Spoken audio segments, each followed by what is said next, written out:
Chapter 3. The next morning, Katie put her suitcase in the car and entered the resort's address into the car's GPS.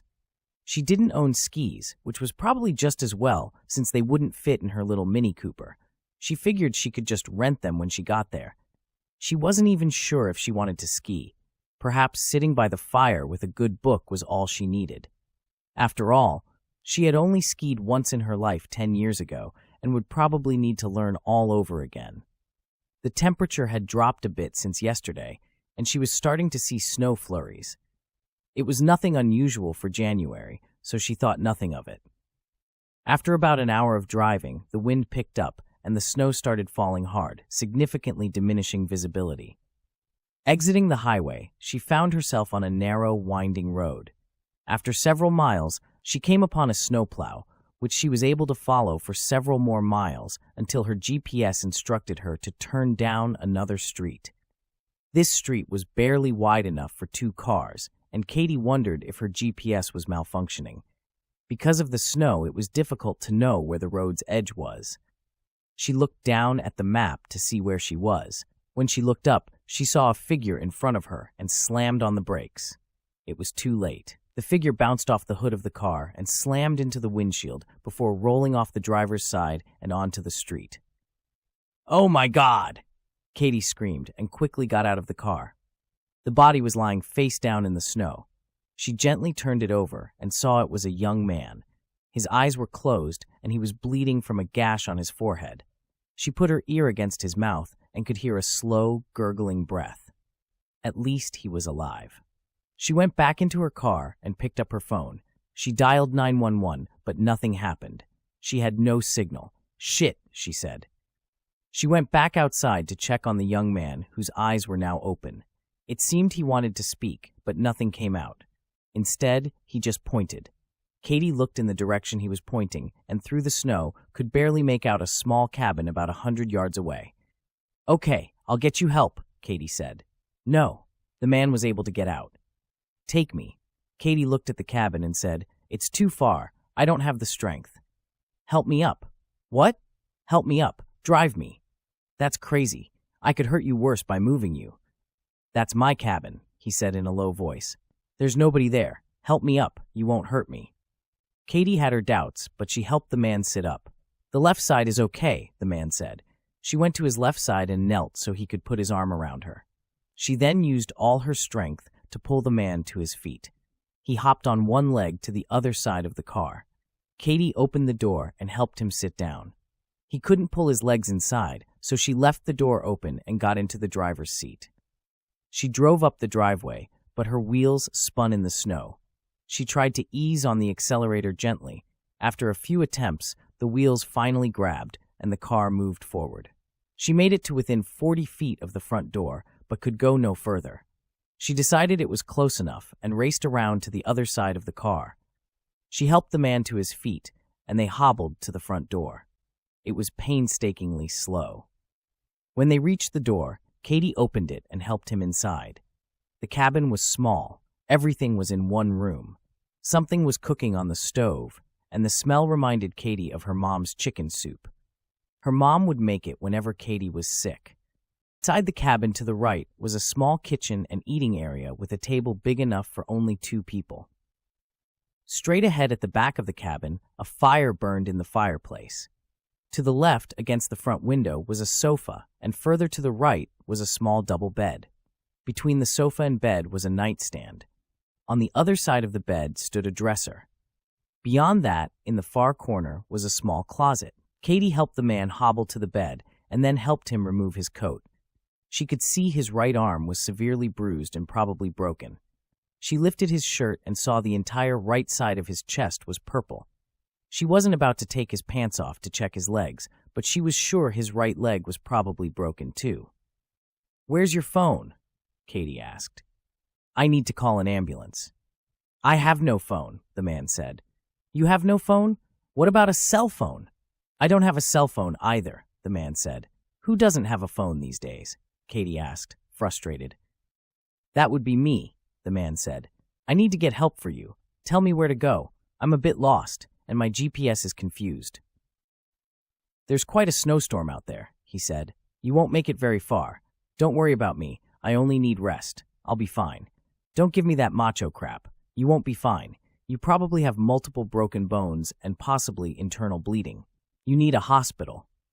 I need rest. You are welcome to stay here until the storm dies down. Katie got up and went to the kitchen area and found paper towels. She took one off the roll, wet it, and put a small amount of soap on it. She returned and wiped the blood off the man's forehead. He had a 3-inch cut that surprisingly had stopped bleeding. If you want, there is soup simmering on the stove, the man said. Perhaps you can dish a little out for both of us. Katie couldn't understand why this young man was so nonchalant about his injuries, but she could see no other course of action until the snow let up. She walked into the kitchen area and picked up the cover on the large pot simmering on the stove. She picked up a large spoon next to the pot, stirred the soup, and then picked up a spoonful to see what it was. It looked like chicken and vegetable soup. This is a lot of soup for one guy, Katie said. That will last me several days, maybe a week, the man said. Bowls are above you and to the right. Spoons are in the drawer below the bowls. Katie put soup in 2 bowls and added a spoon to each. She grabbed a couple of napkins, carried the bowls across the room, and set them down on the nightstand next to the bed. She pulled a chair next to the bed and started to spoon-feed the soup to the man. But he stopped her, saying, "No, help me up." "Are you sure?" Katie asked. "I don't mind feeding it to you. It doesn't make you less of a man to accept help." "This has nothing to do with manliness," the man said. "I just think that I can do it myself." "Okay," Katie said, and helped him to sit up straight. She then put the soup bowl on his lap and handed him the spoon. "By the way, my name's Katie. I'm Joe. I'm very pleased to meet you, although I wish it were under better circumstances. Forgive me, but I can't shake your hand right now." "I am so sorry." "Joe, the snow was falling so hard that I didn't see you until it was too late. What were you doing on the street in such bad weather anyway?" "It seems I chose the wrong time to check my mailbox." Joe picked up a spoonful of soup and spilled half of it on his chest before reaching his mouth. "I guess I'm not used to eating soup this way." "Give me that," she said as she took his bowl of soup. She wiped his chest with a napkin and began feeding him the soup. "I don't want to hear any complaining from you about this." When Joe had finished his soup, Katie set the bowl down and began eating her soup. "This is very good," she said. "Thank you. It's an old family recipe." "You look too young to have picked up old family recipes. Most people your age are busy partying or off at college. Where are your parents, by the way? Do you live here alone?" "Well, I'm older than you think, and yes, I do live here alone. The rest of my family is not far from here. They manage the 3 Eagles ski resort." "You're kidding. That's where I was headed when I got lost. I have a reservation there this weekend." "Well, maybe by tomorrow morning we can get you there, and you can enjoy at least half of your weekend," Joe said. "Don't be silly. As soon as the roads are passable, I am getting to a phone to call you an ambulance." "I would prefer that you didn't do that, Katie. Just let my family know, and they will care for me." Katie looked at him for several seconds and asked, "Are you in some kind of trouble? Is that why you are hiding out in this cabin?" "No, I am not in trouble, and I am not hiding out. This has been my home for years." "Years? You're what, 23? 25? How many years have you lived here alone?"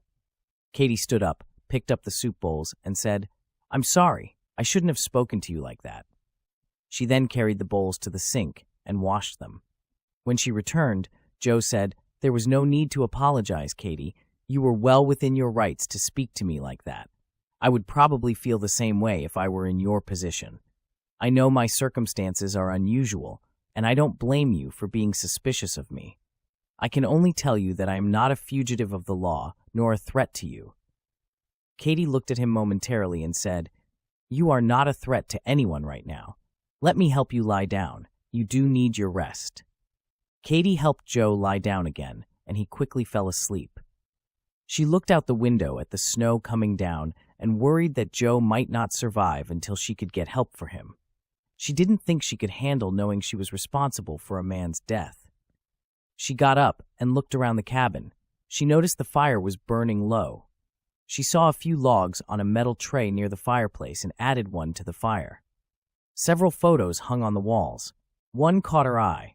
It was a black and white photo of a man in an army uniform. It looked like a World War II-era photo, but the man looked exactly like Joe. She thought it was probably his great-grandfather, but the resemblance was amazing, especially for being so many generations removed. There were other family photos, too, that seemed odd to her. Some were black and white, but many were in color. Some of the color ones were faded, like they were taken in the 70s or 80s. Many of the group photos showed a young man who looked exactly like Joe. Was it possible that some families had multiple generations that looked so similar? Katie thought it must be possible because she was seeing it here. Near the bed was a small bookcase filled with old-looking books. There was The Great Gatsby, Moby Dick, Tom Sawyer, and 1984. She took one out and flipped it open to the first page. It was a first edition of Call of the Wild. She sat down in a chair and started reading. This audiobook continues on the next video. For more information on this book and others by this author, please visit charleshuss.com.